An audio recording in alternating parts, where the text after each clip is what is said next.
We are delighted to welcome you to the Australian Parents Council Mythbuster webinar. My name is Jenny and I'm your host for the evening.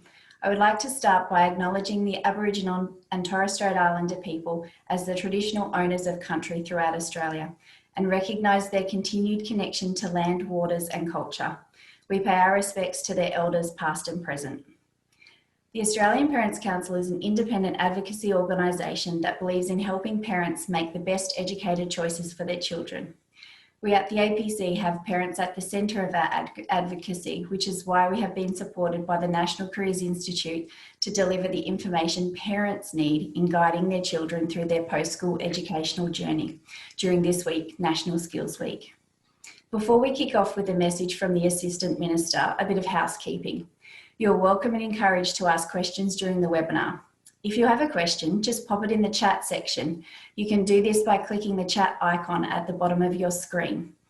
We will endeavour to have our panellists answer all of your questions, but if we don't have enough time, we will answer them offline. Also, at the end of the webinar, we have a survey link so you can tell us how we did. We would greatly appreciate all feedback you're willing to give us. Also, keep an eye out for some pop-up polls as we move through the webinar. Please feel free to respond to them and they are anonymous. The federal government, as well as various states and territory governments, are now looking at how they can improve work-related education and training as part of the COVID response. To do some myth busting himself, we have a message from Steve Irons, the Assistant Federal Minister for Vocational Education, Training and Apprenticeships. Good evening everyone and thank you for joining tonight's webinar. As parents, we strive every day to give our children the best possible opportunities to succeed. I know with the COVID-19 pandemic, many parents are more worried than ever about the challenges their children will face when they leave school. I wanted to contribute to this discussion by reminding you and parents everywhere about the opportunities presented by Australia's vocational education and training system. That underpins a huge number of interesting career paths. These go beyond the traditional forms of training you might think of first, like being a plumber or a carpenter. The VET system upskills Australians across a huge range of potential career paths, with growth industries like IT and advanced manufacturing. The VET system is an important part of this government's response to the COVID recovery. Our multi-billion dollar skills package includes $500 million for the Job Trainer Fund, which will create over 340,000 VET places for students. So this evening's webinar is about myth busting and about VET. One popular myth is that every person in Parliament is a lawyer. I myself am a VET graduate. I trained as an electrician. It provided me with a well-paid career and it put me on track to become my own boss. I started a business and over a couple of decades that business had taken on and trained many apprentices. Also, I trusted the VET system to train my son. He's now got a fantastic job in the resource sector and he's earning a good wage and he loves the work he is doing. I never expected to end up in Parliament, but it is a real privilege to have the opportunity to work to improve a sector that has been a big part of my life and the life of my family. So thanks to all the Australian Parents Council for hosting this webinar during National Skills Week. And once again, I encourage all of you to talk to your children about the opportunities the VET system can provide for them. We'll be covering a lot of things the Minister brought up in that video. And making up our panel tonight, we have Karen, Robert, Diane and Sinead. Karen, can you tell us a little bit about yourself and give us your best misconception about VET? Thanks, Jenny, and thank you for inviting me. So my name is Karen Hunter. I'm an account manager with the Australian Training Company, and that organisation is a group training organisation. For those that don't know a lot about VET, a group training organisation is an employer. So we employ trainees and apprentices. I'm actually located in Canberra, but we have offices along the east coast of Australia. So we employ trainees and apprentices in both school-based traineeships, in full-time traineeships across a huge variety of industry sectors. That includes the typical trades and carpentry, plumbing, electrical, etc. But it also includes those industries such as project management, business, IT, business, sport and rec, and community services. We're also involved in programs within those sectors that are based on vocational outcomes. Are there things like women in construction and inclusion programs? I think as an account manager with an organisation like the Group Training Company, we undertake to support apprentices and trainees in their work placements to ensure that they can successfully learn in a work environment that's safe and secure. My role involves supporting the individuals with their training, but it also involves supporting them with their other roles, links to school, links to families, things like that. And I think overall it's to provide that general wraparound service. But not only am I involved in VET employment, but I've also have a connection with, as a mum.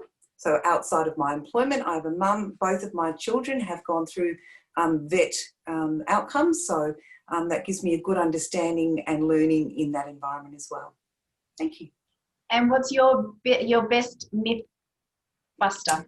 My myth buster is that VET graduates cannot get a job at the end of their training and earn a lower wage. I think having seen that firsthand through employees, a really good example of that would be just very recently, a young lady came back to me. She'd completed a qualification in IT, didn't have any background in that area. As soon as she finished her traineeship, she was employed straight away, came back to me just 2 years later and said, thank you for offering me the opportunity. She's now earning a considerable income. I'm very happy in her role, and it's not something she saw herself in early. So I think opportunities in traineeships widen people's scope as to what they can achieve. Thanks for that, Karen. Robert, can you tell us a little bit about yourself and what your VET myth is? Sure. Thanks, Jenny, and thanks for inviting me. My name's Robert Monday. I'm an associate in PwC Australia's management consulting practice, specialising in education and skills. We do a lot of work both with the federal government as well as throughout the states and territories on promoting and enhancing Australia's VET system. Something slightly unusual about me is I did actually begin my business career through VET rather than university, completing a diploma of business while studying at PwC as a so-called hire apprentice, which I'm sure we might get into later. My VET myth is that it's only for trades. There are actually a wide variety of industries and professions that can be trained in VET. And that's everything from obviously the trades themselves to business and finance through to technology and the arts. VET really runs the whole gamut of different careers that people can consider. Thanks for that, Robert. Diane, what's your best VET myth? And tell us a little bit about yourself. Thanks, Jennifer. Yes, my name's Diane Dahue. I'm the CEO of the National Apprentice Employment Network, and we are the peak body for group training organisations. So we have, our members are group training organisations who are based in all states and territories across the country. And that includes in remote and regional locations as well as in city areas. Some are industry based and some are community based. And so collectively we employ 25,000 apprentices and trainees across the country. So we are the largest employer collectively of apprentices and trainees. And Karen from ATC is one of our members. So, so she has a good understanding of our association. And so my myth, is that what you'd like me to? Yes, please. To Jenny? So Jenny, and my myth is that university graduates earn more money than VET graduates. And VET, let me explain, VET is the acronym, you'll hear that a lot tonight, Vocational Education and Training. So please, if you have any questions about what an acronym means, we'll be listening. And so a VET graduate, if you want to have a look at Google a Skilling Australia Foundation report from 2017, Perceptions Are Not Reality, there's a fact there about, there's many myths about VET in that report, and the record there in 2017 that the highest average starting salary for a VET graduate was $85,400 per annum, and that was for a certificate for in hazardous areas electrical, and the highest average starting salary for a a degree in dentistry is $80,000 per annum. So therefore, we through VET, you can actually kick off at a higher salary level than through a university degree. That sounds like a great start. Sinead, can you introduce yourself and tell us a bit about yourself? Yeah, definitely. Thanks, Jenny, and hi, everyone. My name's Sinead McKenna, and I work at PwC alongside Robert Monday. PwC has what's called a skill service organisation, which is one of the bodies that's responsible for actually writing VET training programs, so writing the standards for different training packages. So over the last 3 years, I've been working on several different training packages, including the automotive training package and the foundation skills training package, which looks at language literacy and numeracy skills. I also have some experience helping different states and different organisations develop VET for school student policies and enhancing the perception of VET programs for school students across different areas of Australia. In terms of my myth, I think something that's often perceived by people is that VET is a thing of the past, and that it's not something that helps skill people for future jobs, but that's actually not true. That is an amazing provider of skills for future job roles. And if you look at some of the more advanced education systems around the world, such as Germany, you actually see that they have really robust and advanced VET systems. So VET is a key enabler for future job roles and the future of work. That's fantastic. Thanks for that, Sinead. So together this evening, we're going to bust some common myths that parents have about vocational education and training. We've done our research, and the most common myths among parents are: teenagers don't listen to their parents when it comes to career advice. VET is just for trades. Jobs of the future need more than VET qualifications. VET is for students with low academic scores. Studying VET in high school means you can't get an entry score for university. VET graduates can't get a job and earn low wages. Employers prefer people with a university degree. VET students don't get looked after by training organisations or employers. Actually, none of these are right, and with the help of the panel, we're going to explain why. Let's start at the very beginning. Vocational education, which we will be calling VET, might be a completely new term for parents who either went through the university system or even an education system in another country. Sinead, can you explain for parents what VET training is and the pathways approach are all about in 2020? Definitely. So vocational education and training is really about skilling people for jobs and skilling them for the tasks that they undertake in the workplace. VET for school students is something that enables students in the later years of high school to actually undertake VET whilst they're still at school. And something that's really common is for students to do an apprenticeship in the later years of their high schooling, but they can also undertake a regular VET qualification, so not as part of an apprenticeship, but just as part of their regular year 11 and 12 studies. But in addition to that, another great pathway that students can do when they're in the later years of high school is in some states and territories, students can actually do a cluster of units of competency.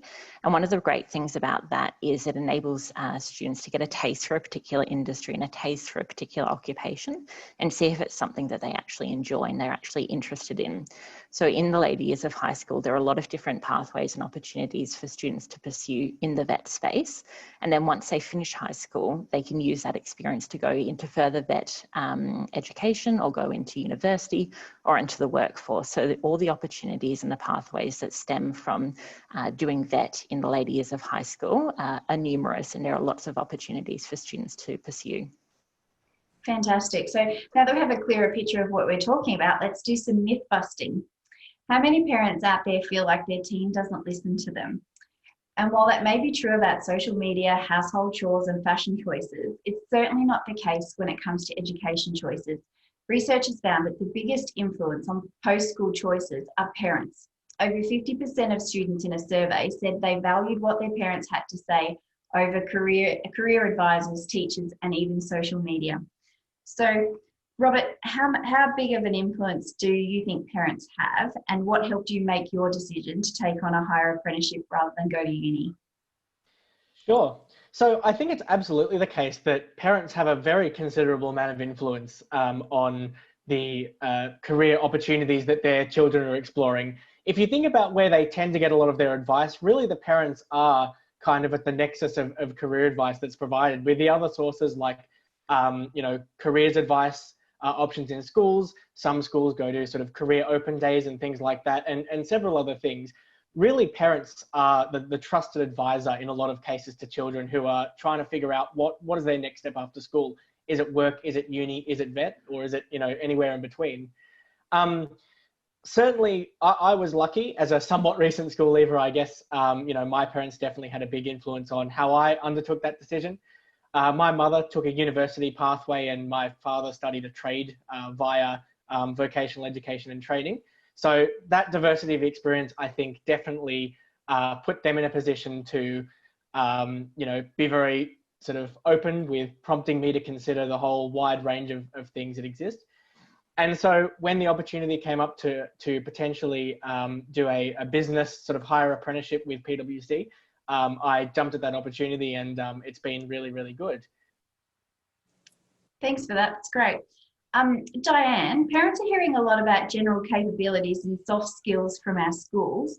What are they? Do employers want them? And can you get these through vet qualifications? Yes, thanks, Jenny. And I should also let people know I'm also a parent.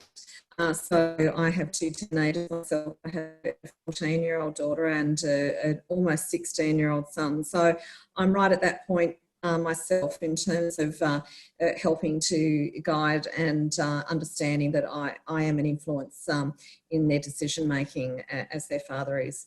So look, soft skills are incredibly important to employers and in future, because there is a lot of discussion about the difference between humanity and technology, and definitely what humans have are the soft skills, their ability to perceive things that machines just won't perceive, and to make those micro decisions based on a range of ethics and so on. So humanity is incredibly important, and soft skills are incredibly important in terms of employability. When you enter the workforce, where you begin is not necessarily where you'll end up, and you'll have many, many changes of career paths in your life. And what will take you through those career paths and those trajectories, great word for tonight, is your ability to rely on those soft skills that you have, and they're the skills that will make you attractive to employers, and will enable you to be respected and relied upon, and certainly valued in your employment. Although vocational education and training is skill-based, and it's about learning skills in the workplace. In the workplace is where you actually help to refine those soft skills, and those employability skills are really the soft skills that that make you a valuable employee from one position to another. Does that answer your question, Jenny? It's a bit of a roundabout way of addressing that, but yes, you can learn soft skills in the workplace through vocational education and training. Yeah, fabulous. Thank you for that. And to build on that, what kind of opportunities, Karen, are there that are in demand now and in the future for our young people? Okay, so that will vary, obviously, from state to state and what's going on in the particular states and territories. But generally speaking, overall, we're looking at the moment at the community services sector in particular is in high demand, the early childhood areas, IT, information technology, the business administration in the higher areas, and in that community services, we're looking at disability and aged care, are two areas that are in high demand. In particular, what we've found is that employers are looking for to engage younger people to grow through their areas.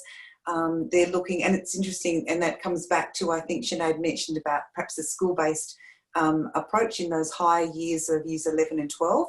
And we've certainly found the demand from host employers to us saying that they would like to support younger people to gain a qualification. It also stems back to what Diane was mentioning about the soft skills, entering the workforce at that earlier opportunity, building up not only their knowledge and their skill sets, but all of those soft skills, makes them, outcome is a really a good employee. These pathways are not just in the private areas. We've also found that perhaps in some of our local ACT federal government areas, some of the IT organisations have looked at traineeship as a pathway, as opposed to traditionally they might have looked at graduate programs. So they're now looking at traineeship options. So we've got a lot of that going on here. So they are, I would say, they would be the areas that are of focus at the moment. Yeah, which like leads on to my next question for Sinead, because VET isn't just about apprenticeships, is it? So what other opportunities are there outside, you know, the apprenticeship idea? Yeah, definitely. So apprenticeships and traineeships are obviously one option that people can pursue in the VET space. And one of the great things about apprenticeships is it really allows the student to learn on the job and to have that workforce engagement and also get paid whilst they're studying, which is great and a really big incentive for a lot of people. But outside of the apprenticeship and traineeship route, you can also just do a VET qualification on its own.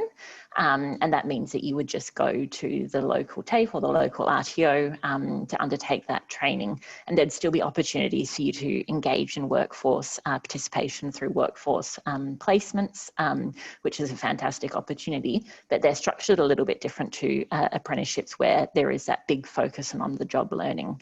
But in addition to full qualifications, what's great about the VET sector is they have smaller clusters of units that are typically called skill sets.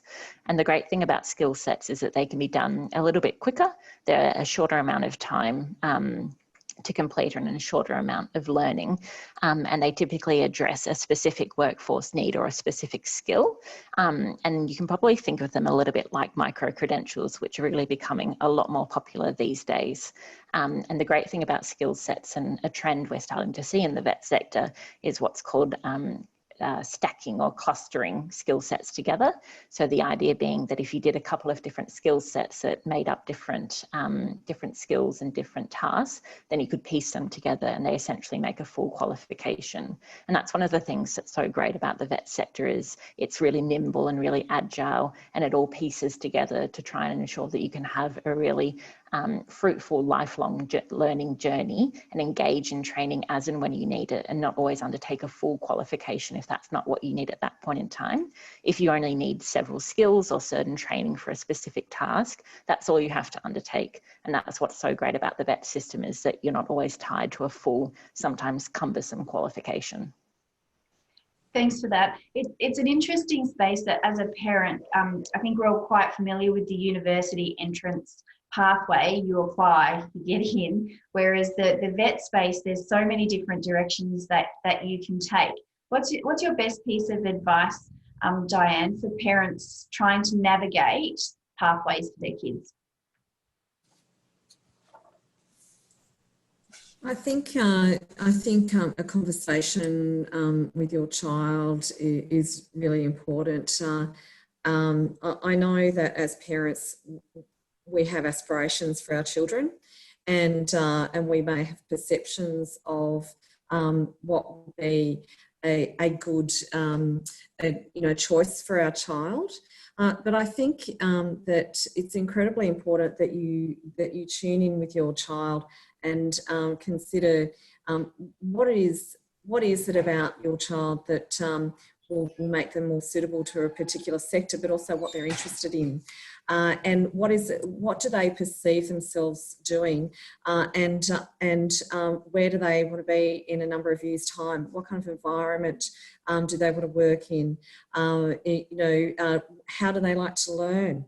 Do they actually like to learn with their hands, and do they like to learn by doing, or do they like to learn by studying and understanding the concepts behind an area or a professional area. So it's really important that you get to know your child and you listen, I think. And also, I think that there is a lot of information out there about vocational education and training and pathways that are on offer. And I think that you need to ask your child if they would allow you to help to navigate the information that's out there. But again, they need to be quite self-directed. So there's all sorts of websites that you can recommend your child to have a look at. The National Careers Institute is an amazing place to start. Their website has just been redeveloped and launched, I should say, and there's all sorts of links to some really fantastic areas that will assist your child to work out what their area of interest is. There's quizzes. There's a whole lot of websites that you can look at. There's Skills Road. There's contacting group training organisations as well. There's a directory of all the group training organisations that are on our website, which is nan.com.au. You can help your child to have a look at the group training organisations that are in their location or aligned to their industry sector, and just contacting those organisations and finding out about the jobs that they recruit for.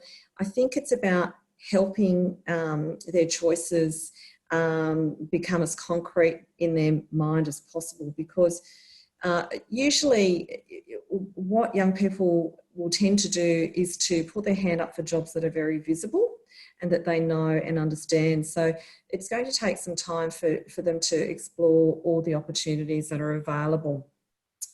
And to help to overcome the stereotypes of what a sector might offer. For example, building and construction isn't just about being a carpenter. Working in a restaurant isn't just about commercial cookery. Working in a hotel isn't just about being on the front desk, and so on. So help to explore those careers and make those jobs as visible as you can with your child. That's fantastic. I'll probably extend that by going to Robert, and we're really doing some myth busting here, Robert. So is it true that VET is really suited to less academic students? I think not at all. As several panelists have touched on, VET covers not just the trades as we've talked about, but a whole variety of different industries, sectors and occupations. I have pursued sort of a business career, which, VET started me off in that pathway. And there are a whole range of different VET qualifications that are offered for people who want to go into, anything from finance to the arts to you name it. So it's certainly, not for people or not precluding people who, aren't that way inclined. But I think also one of the advantages that VET really does bring that I think can be attractive to a lot of people is that it is vocational education and training, in that it is very work-based and it incorporates a lot of really real workplace experience. So it is, I think, helpful for people in any sector that are interested in getting that real taste of what is an industry going to be like, or a particular occupation going to be like, and being able to get involved in that, whether it is a trade or whether it's, business or technology. Really bringing that work-based learning in, I think, is something that gives VET a big differentiator. So certainly that practical element is something that I think sets VET apart and is a big differentiator. But absolutely, it's not only for people who aren't as academic.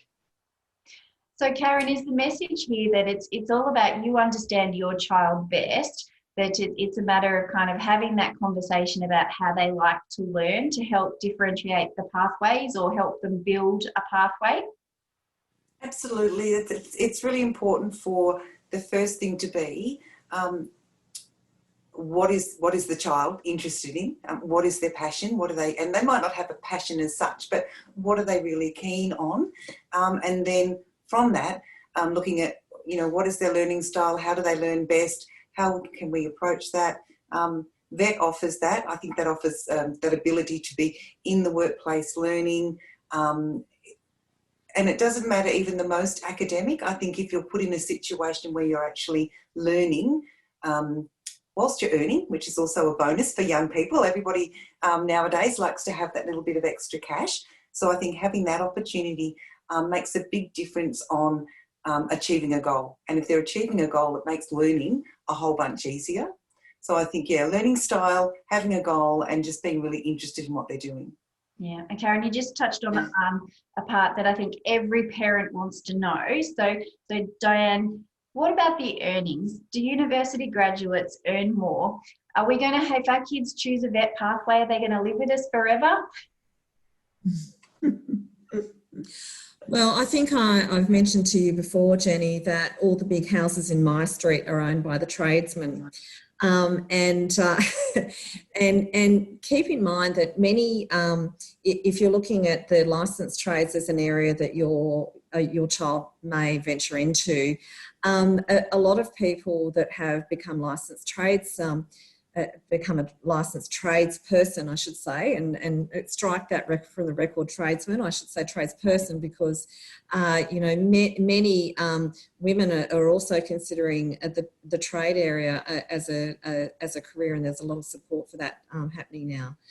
And so many tradespeople actually become business people and become small business owners and set up their own small business and can be quite significant and very successful in that area. So I think keeping that in mind is something that's really important. And the people that go into small business from that base are extremely successful because they've got such a good knowledge of the doing, and also there's a gradual learning to be the supervisor and then learning to be the manager and then learning to be the boss and then running the business. So there's a whole trajectory of a career that can happen just from signing up to a carpentry apprenticeship, for example. So I think you need to not be concerned that your child may not have the income potential, because there are so many pathways that that your child can go into as a result of starting their vet pathway. And also remember, they're earning money as soon as they, if they're signed up into a traineeship or an apprenticeship, they're earning money from day one.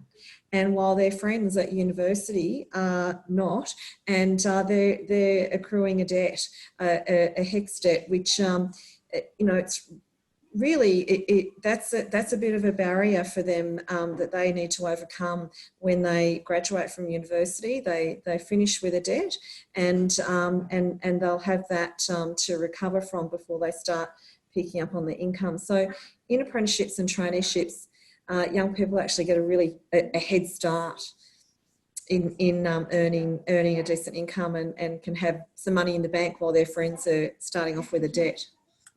Yeah, that's great to know.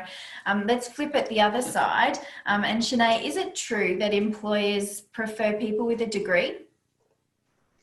No, I don't think so. I think that is a common perception. But I mean, if you take Rob and PwC, that's definitely not the avenue that PwC is going down. And I think one of the reasons that is because the great thing about bringing someone on as a hire apprentice is that you actually get to train them in the workplace in the way that you want to do that.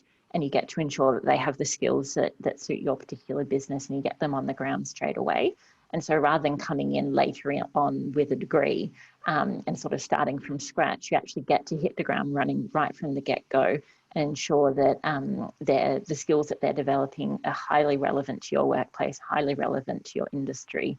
Because you have to remember that each workplace will differ a little bit. And so having them on the ground and actually acclimatizing to your particular organisation and your particular industry is really important. And I think something that we're seeing more and more often is when graduates are applying for jobs, organisations aren't actually asking for transcripts anymore. That doesn't become part of the process. Instead, it's more about attending different assessment centres and participating in different activities. And so we're definitely seeing a movement away from needing to provide a statement of attainment for what you did at university or at vet, and it's more about how you can contribute and what the different skills that you're going to bring to the job role are. Cool, that's fantastic. Robert, it's probably a good time now for you to kind of explain what your higher apprenticeship entailed, and how that was structured for you, what you thought of it, and how you felt about earning while you were learning. Was that a big factor for you?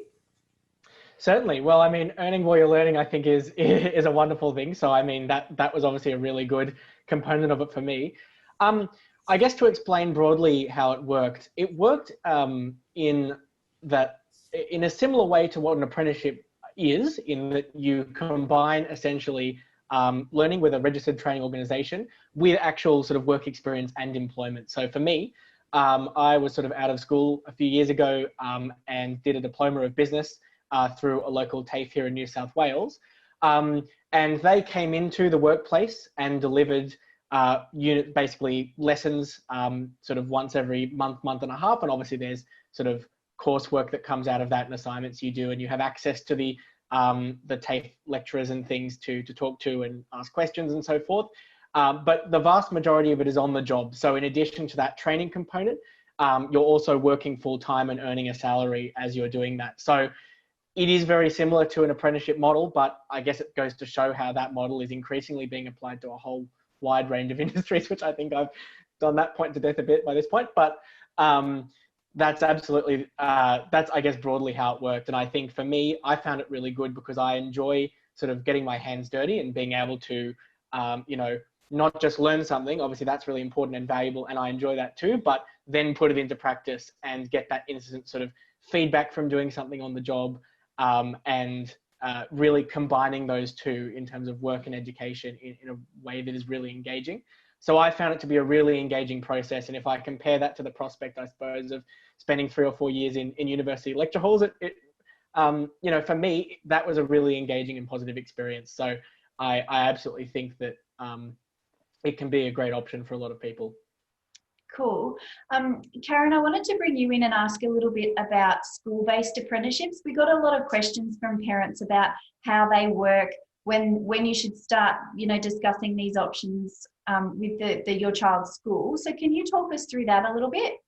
Yes, certainly. So once again, things are different from state to territory, but generally speaking, you know, there's a minimum age, etc. But parents and their children should be starting to perhaps chat with their careers advisors or their transitions advisors, whatever they might be called in the different areas, as early as year 9 or before. People might think parents might think, gee, that's early, but having those conversations early, just chatting with your child and saying, what are you interested in, and how can we look at that in the upcoming years as a school-based apprenticeship, opens up a lot of conversations. Young people will say, I like to, and it might be I like to game with my IT equipment, or I like to, whatever their enjoyment is, I can relate that to a school-based apprenticeship. So in the school system, I would say engage early with the teaching, with the careers advisors, talk about work experience. There's never too many opportunities for work experience. I think that's a really good way to explore, spend a period of time in a workplace, and even if that after that period of time someone says, oh, that's not actually what I thought, that's a really positive experience, because then they're able to say, oh, that's not what I thought, so I can move to something else. And I think that's invaluable. Having those early conversations, as Diane said, have a look at some of the quizzes. That's really beneficial. You can look at what perhaps your interest might relate to as an employment opportunity. So yeah, school-based apprenticeships, and there are a huge number of qualifications. I know the big ones here in the ACT would be the administration, the IT, the typical trades. We have a Women in Construction program, which is hugely popular, sport and rec, information technology. The list is actually endless. If whatever the interest might be, there will be a qualification that maps to that. And they can start that in as part of their school. How does that look? As long as they're 15, so they need to have a minimum age of 15. They need to have school approval, so they need to have a principal approval for that. Parents need to be supporting them because logistically things can come undone in a school-based apprenticeship because of the logistics of things. So parents need to be comfortable to say, yes, I will get you to and from the apprenticeship. If that's a trade apprenticeship and they're starting at 6:30 in the morning in the middle of winter here in Canberra, they need to be prepared to do all of those things. But by the by, that works really well for them. And then certainly as part of their higher school certificates for years 11 and 12, that's a huge part of the certificate if they're doing a school-based apprenticeship. That counts as points on their year 12 certificate. It counts as subjects. So they're all careful considerations. So if they're looking at that, they need to start in years 9 and 10 because they're actually making decisions about subject selection back in year 10. So they need to be doing some forward planning for that. Fantastic. Diane, how do parents find out about any special or targeted programs? So we're talking about support for non-English speaking backgrounds or rural and remote students or Indigenous students.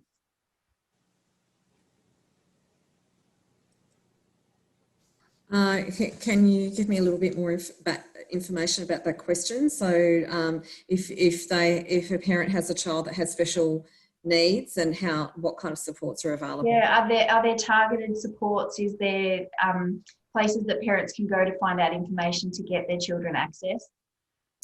Yes. There are some wraparound services that are available, and I might just give a plug for group training organisations here. I was going to say before Karen puts her hand up. Let me just explain to the audience the difference between group training organisations and direct employment. So if your child decides to do an apprenticeship or a traineeship, there are two pathways to that. One is for direct employment, for your child to approach an employer directly, and for them to be employed directly with that employer. And then the training contract, think of the training contract as a three-way agreement. So it's signed by the trainee or apprentice, it's signed by the employer, and it's signed by the training provider. That helps to assess that assesses the competencies and the completion of those competencies, and provides the assessment and provides the qualification at the end of the training. The training contract can either be signed through a direct employer, or a training contract can be signed by a group training organisation. So your child could approach a group training organisation to find an apprenticeship or a traineeship for them. And if they receive a traineeship or an apprenticeship through a group training organisation, there is a lot more support that's available. Basically, the group training organisation is a little bit like an octopus. They have arms and legs everywhere and tentacles in terms of finding out what's available to suit that particular apprentice or trainee, including Indigenous, including language and literacy, including special needs, and so on. So a group training organisation, it's like a bit of a safety net for that apprentice or trainee, and also for the parent. I have to say, it's really reassuring to know that you have that attention for your child whilst they go into the workplace if they have those special needs. Particularly, group training organisations are experts in providing support to all sorts of backgrounds of people when they come into our traineeships and apprenticeships. So I think that you would get a little bit more support through a group training organisation, basically because we're experts in that area. If you're employed directly with Bob the Butcher or Tom the Plumber, certainly there is still supports available, but you would probably work with your apprenticeship support network to help to direct you to those services. So, but through a group training organisation, we take responsibility for your completion of your training contract, and we have an invested interest in helping you out to find those services. Also, through group training, we have a long background, and we're built on the foundation of providing pastoral care to each apprentice or trainee. And if you think of a young person transitioning from school to work, they're going into the world of adults, adults that they don't know, that they're not familiar with, and they're losing their attachments at school and going into a whole world of no attachments. And it's really important that they form the right attachments in the right way in that workplace. And through group training, we have field officers that are attached to each apprentice or trainee, and that field officer becomes their buddy during their whole traineeship or apprenticeship, and provides that pastoral care. So if there are issues at home, if there are issues in the workplace, if that apprentice or trainee is not sure how to dress, how to talk to their supervisor, where to get help for language and literacy support, the field officer can help to direct them. There's also a lot of support available through their training provider as well. So when they enrol with their TAFE or their private provider, the private provider also can connect them to the right support, particularly if it's to do with their learning barriers and so on. That's fantastic. Thank you so much for that. And as a nervous mum, you know, putting their little fledglings out into the world, that might be a really safe and secure option for a parent. I think so, and just one more point about that with group training is that a young person has 3 or 4, 5, 6 times, many chances to complete an apprenticeship or traineeship through a group training organisation, because if Bob the butcher or Tom the plumber, if their business falls over or if things aren't working out, the group training organisation can rotate that person to another employer and another host business and place them elsewhere. So there's a high success rate, particularly for young people if they have some special concerns and have some special needs. Then a group training organisation can provide that targeted care. It's not to say it's not available through direct employment. It's just you just need to be a little bit more forthright in finding that information, and you don't have the field officer that's attached to you in a direct way that a group training organisation connects you in that way. So it's a little bit of a different arrangement, but still, 2 options to look at. But it's really important that parents understand that group training organisations are out there, because they're not readily known. Even though we've been around for years and years and years, people still will approach Bob the butcher or Tom the plumber directly, which is absolutely fine. It's a way to go, but there's another option available. And I have to say that's the biggest thing I've learned out of this situation is that I thought an RTO was an RTO, and that I didn't know what a GTO was. And now I'm aware. I think it sounds like a wonderful option. I'm going to put this question out to all of the panel, because it's something that's in the news right now. Is that we're all aware that the government is spending big money on vocational education due to COVID, and making sure that our kids have avenues available to them in the future. So what is it do you think that we need to know as parents about these packages that are being put forward by government at the moment? Anyone want to jump in? So you're talking about the COVID recovery plan and the job trainer program and what's available? Yeah, yep. I think, and also the supporting apprentices and trainees package is something that's been introduced. Look, I think there is a strong response from government in terms of COVID and how to support young people, particularly if they're currently in an apprenticeship or traineeship, because of the concern that businesses would be shut down or go into hibernation. So there have been strategies in place, including on JobKeeper. So JobKeeper has been available for apprentices and trainees as well as employees if their employer qualifies. has a significant downturn.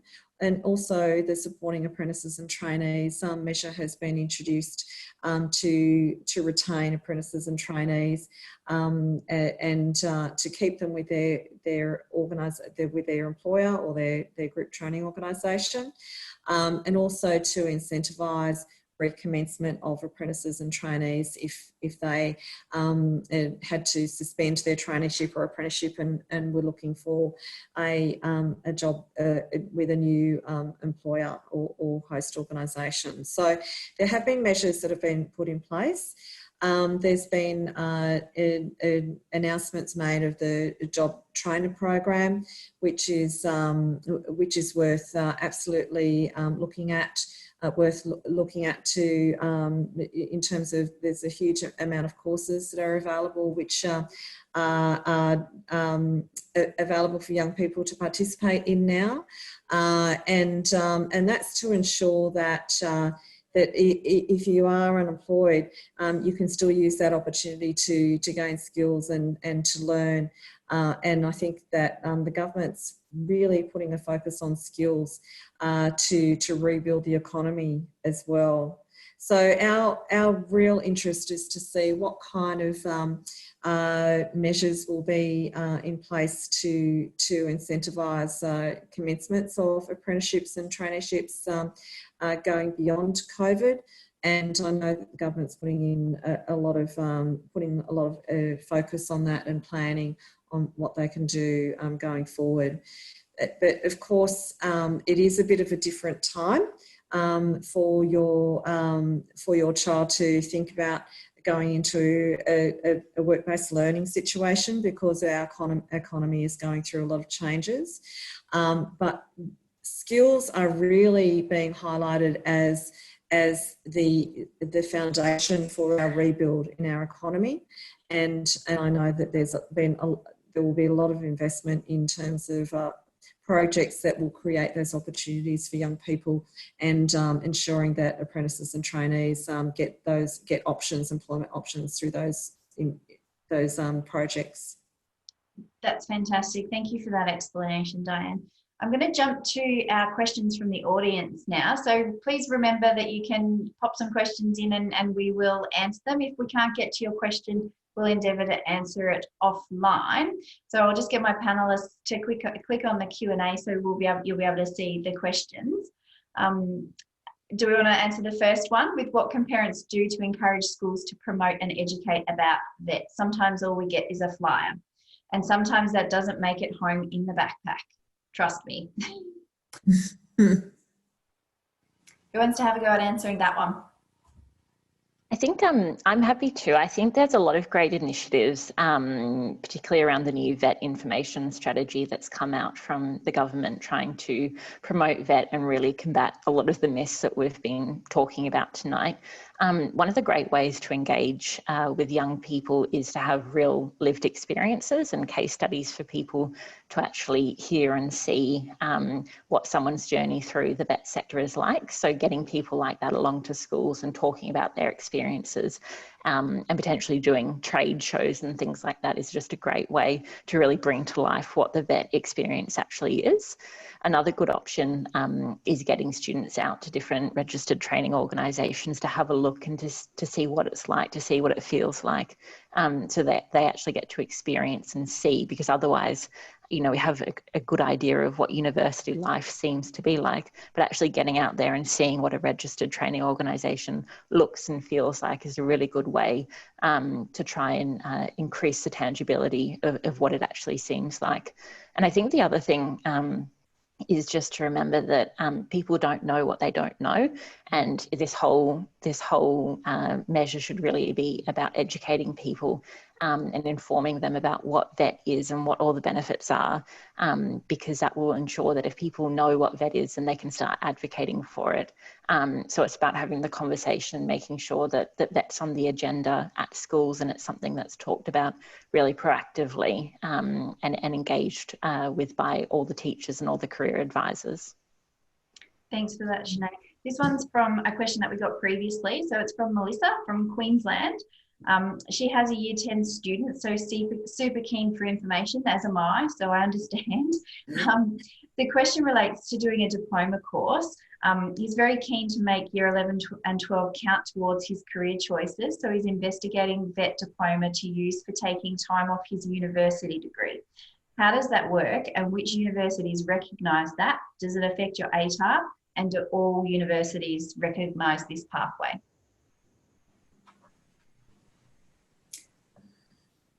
Happy to jump in. Once again, this varies from university to university. Not all universities will accept that as an entry pathway. So you need to be really mindful of doing the research. Go and speak with the student services at the respective university that you're looking to apply to. A significant number nowadays will accept your diploma or even a Cert 4 as an entry pathway. I'm certainly here in Canberra with a couple of the universities. I've had students that have gone through a school-based program and then have done a full-time traineeship in a Cert 4 level and have accessed university via that direction. So that certainly is, but you need to research each university. There was a second part to that question, was there, Jen?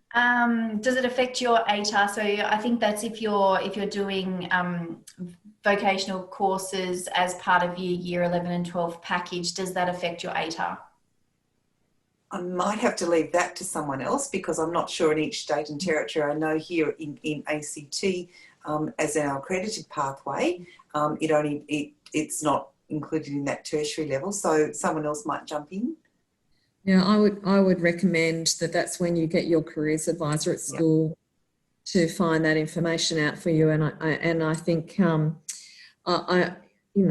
assuming that each careers advisor is different in every school. The careers advisor in my children's school answered those questions for me at my recent meeting with her about whether something counts towards an ATAR or not. So, and I found that information incredibly helpful, and she had that full knowledge. I think you need to be really direct with your question, and if it's really important, email and ask for an answer. And if you don't get an answer from the careers advisor, you go to the principal if you need to. But it's really important that you find that information out, because you don't want to then just kind of cop the poor end of it at the end of things when it's too late. So definitely get that information up front. So Melissa, it sounds like you're asking the right questions. We'll just try and get you the right answers, and it sounds like going back to school is the best place to ask those questions. Excellent. So the next question that we've got from the audience is, how do you filter out unprofessional providers or those who have auditing non-compliance? Do you want me to answer that, Karen? Yep, sure. Yep. It's like an area for you and I. Yeah, feel free to butt in. I think there is a regulator for training providers, and that the regulator is ASQA. If you have a concern about a provider, you can always look on the ASQA list of, they actually have a list of any providers that are on a watch list and so on. But basically, if there's a non-compliance, they won't be operating if they don't meet minimum standards.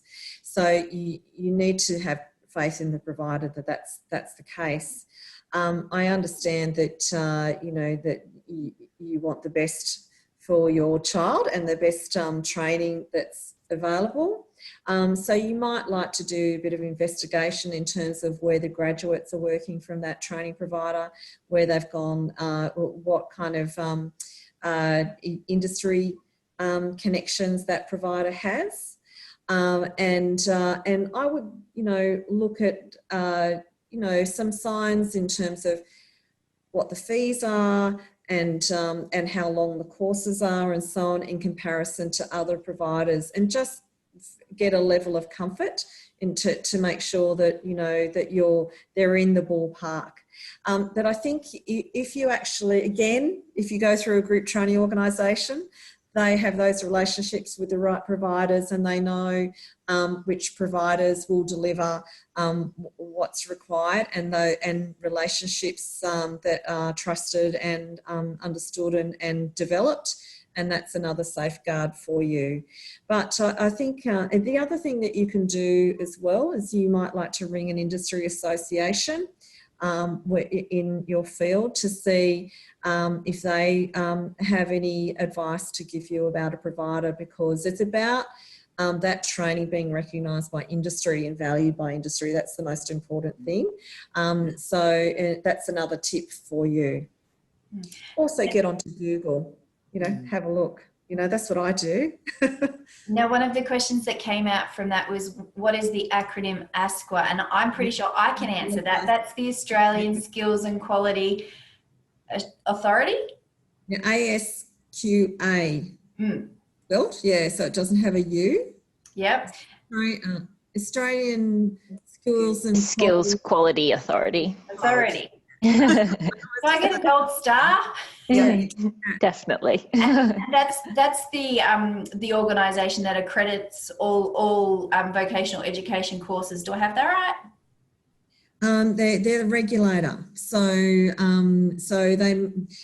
each training provider has to meet minimum standards that they are assessed on, and ASQA has auditors that go out and determine whether a registered training organisation is meeting those standards, and if they fall down in some areas, they need to pick up their game in a different area. There has been a refocus with ASQA lately in terms of what their role is, and ASQA is taking more of a role of being an educator rather than the policeman with the big stick, because some of the non-compliances, and I need to assure parents that sometimes a non-compliance can, for a training provider, can be something that's totally not going to make a difference to whether your child will receive the proper training. Sometimes it can be something really minimal, like not filling out a form in a particular way, or something administrative. So don't get too concerned about if there's been a noted non-compliance in a certain area and a registered training organisation has been asked to approve. That's because it's against the standards for registered training organisations that they need to meet, and sometimes it's administrative rather than training and assessment based. So just keep that in mind. But there is a new focus from ASQA in terms of being more educative with providers and providing more of a coaching role for providers rather than a policeman police person role. Thanks for that. Another audience question is, and it's about the school-based apprenticeships. So the very low wages paid to students for school-based traineeships and apprenticeships is often a disincentive, particularly if the student is already employed in their career of choice in Year 10, with the opportunity to work full-time next year in the agriculture sector. The other thing that I've seen raised, and the other question we had raised in this space, was how easy it is for students to balance 2 days outside of school and then 3 days in the school setting, being that it was a lot of work to manage is the other difficulty. So how can parents manage that? How can kids manage that? What's any advice we can give kids in this instance? I think, Jen, I might jump in.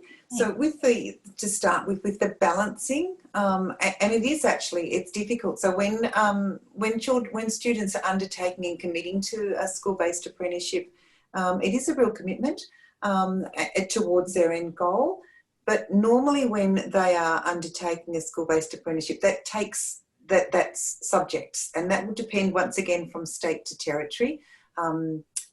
In the majority, you know, at the different levels, a Cert 2 might be one subject, a Cert 3 might be two subjects, but they will take the place of other subjects in their academic load.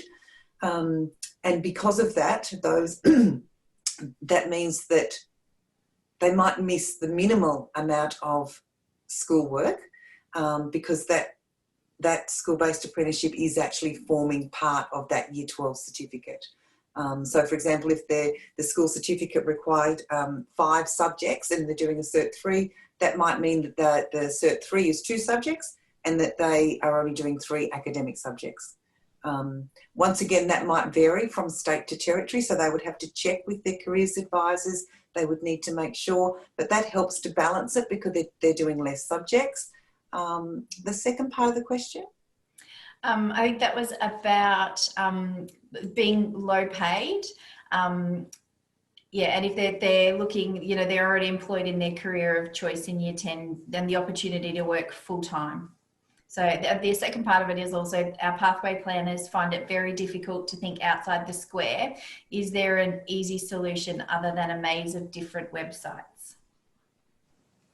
I think it's actually valuable to fossick through the maze of websites. I think the particular ones that Diane talked about earlier, and I think you're going to put them up at the end of the webinar, I think they are really valuable. So perhaps they won't need to fossick through quite so many, and they could focus on those ones because they're great, and they will go straight to the point and they'll share that information. With regards to the income, the income for a school-based trainee, it's not huge. They're not going to be out earning money for fast cars or whatnot.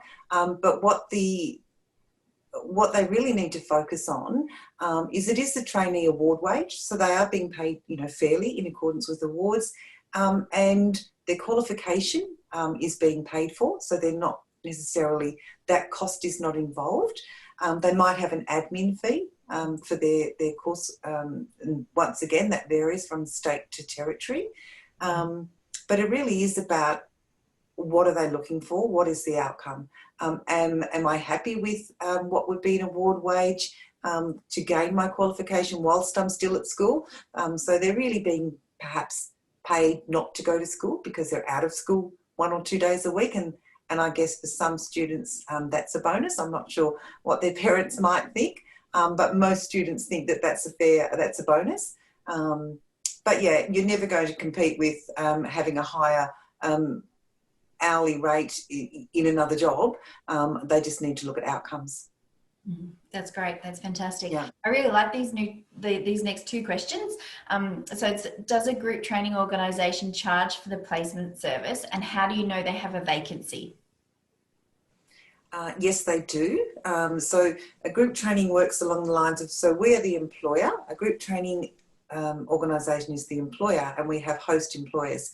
So to provide that additional wraparound service and the mentoring and the pastoral care and the administration and the payroll and workers' compensation, all of those factors get bundled into what's called an add-on charge, an on-cost.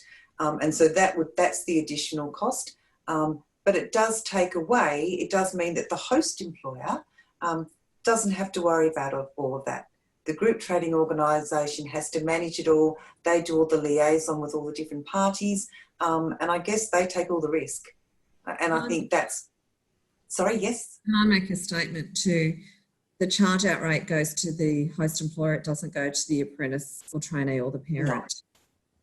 So yeah, so there's no charge for the parent or the apprentice. Oh, sorry, yes. Yeah. Fantastic, thank you. Next question is, my daughter wants to do vet engineering and then study engineering at uni. Will the vet study be beneficial? I almost want to answer this one. I've got some great examples of that. You can see my face. Karen, can you tell us some stories, please? I love stories. No. I actually have a great example of that, and it's very, very recent. So there was, it's as part of our Women in Construction program that we've been running for a couple of years, and great program, and that's where we've got young women who rotate through different industries, different trades. Every 12 weeks they rotate from plumbing, electrical, civil engineering, all sorts of different things, expose themselves to the different trades, work out what they'd like to do over a 2-year period, and then at the end of that make some decisions. We've recently had one young lady who, and she's a tertiary student, so that sort of equates to what we were talking to earlier in the webinar about is it just university or is it vet? I actually don't think that they're mutually exclusive. I think that we can look at those things together. This young lady, at the end of her school-based traineeship opportunity, decided that engineering was for her. She'd done a whole bunch of different things and went straight through to university. And that was with the support of a host employer that she had met through the school-based pathway. Fantastic. Thanks for that. Any other stories? Oh, no, I could just keep going. You don't want me to keep going with stories. I'm sure other people have got questions. How about they ask questions, then I can tell more stories. Okay. So the last question we've had, and we're more than happy for you to continue putting questions in the question box. Is there independent information available on the quality of training providers? If not, do you have any ideas on how this could be made available? I can answer that, Jenny, if you like. I think, again, you can have a look at the ASQA website. You can even contact ASQA and ask questions if you like. But generally, the other thing you can do is have a look on the MySkills website as well. The MySkills website provides some information about providers and which providers deliver which qualifications and so on. And Karen, I'm not sure, you may know if whether there's any commentary on providers. I think that information is publicly available if there's a concern with a provider. It is publicly available. Sorry, Karen? Yeah, it is. We actually... Sorry? Is it on the MySkills website or the ASQA website? We actually tend to use ASQA. Go through, if you go onto their site, and all of that information you will find on there. And if not, you can always write in their the little inquiry area, and they will get back to you. So they're very open, very transparent. Mm. And I think, I guess that's a real concern, that vocational education and training had to face, over a number of years ago, in terms of the quality of providers. There was basically, there's been a change in training provision over a number of years. I think when I started placing trainees and apprentices in traineeships, there was TAFE, and then there was a very small amount of private providers. I think there was Lorraine Martin Business College for administration training and TAFE, that was basically it. And then the competition opened up, and private providers were able to establish themselves, and there was it was lucrative for many private providers to set themselves up and to deliver qualifications. So I think that now what we're doing, what's been happening over the past number of years, is there's been a rationalisation of those private providers, and I know that Michaela Cash has been working very hard on that in terms of ensuring that the providers that we have in our system are a high standard and have a high quality of provision.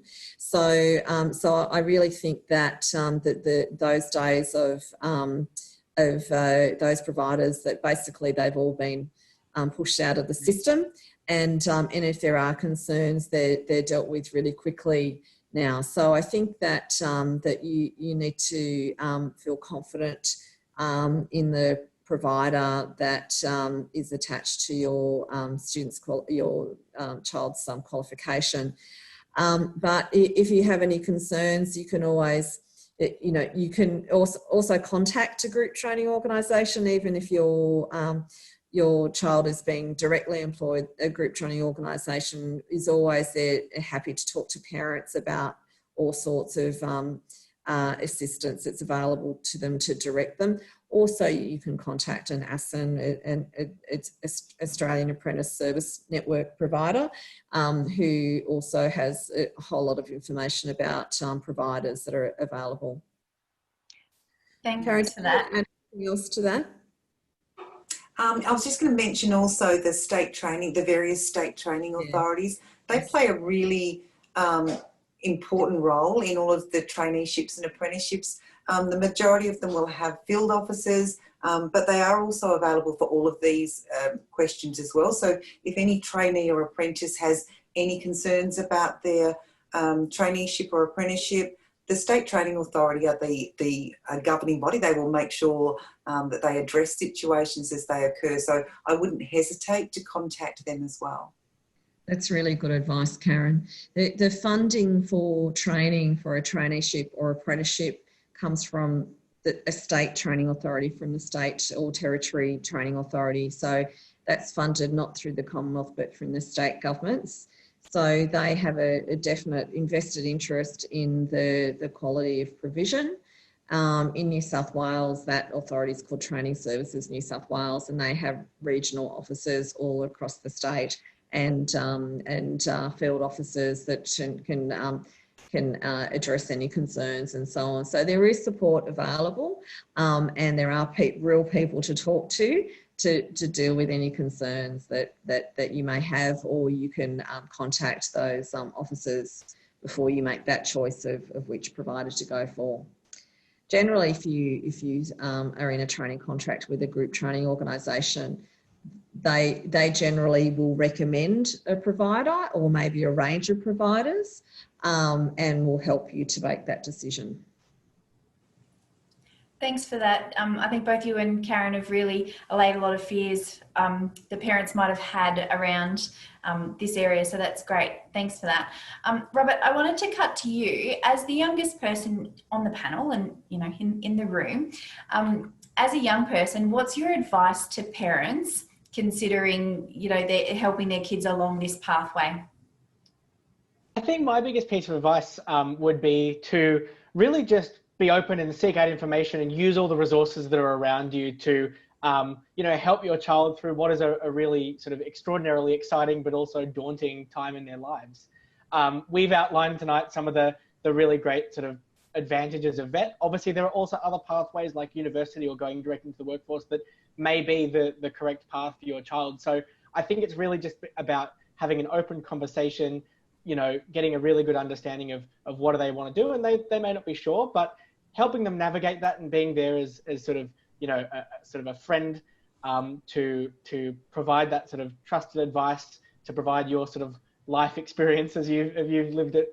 I think that's what's most valuable, and really making sure that you're exploring all the possible options with your child, because there is a lot out there, and the more that I guess you can be there to demystify things for them, I'm sure that they will appreciate that a lot. That's fantastic. Now, the last question we've got up here is, what options are available for young people if their parents don't support a VET pathway? Someone just popped another one up. We'll do two more. So what options are available for young people if their parents don't support a VET pathway?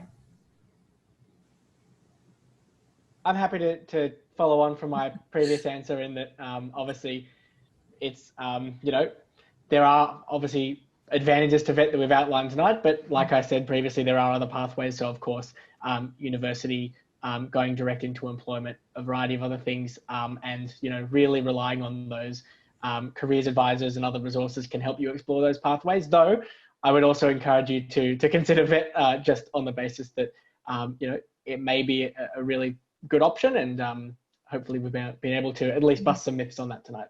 Which brings us to the last question, which we've kind of touched a little bit on before, is that I think we all understand the university pathway entrance, but is there a particular time of year when employers are taking on apprentices?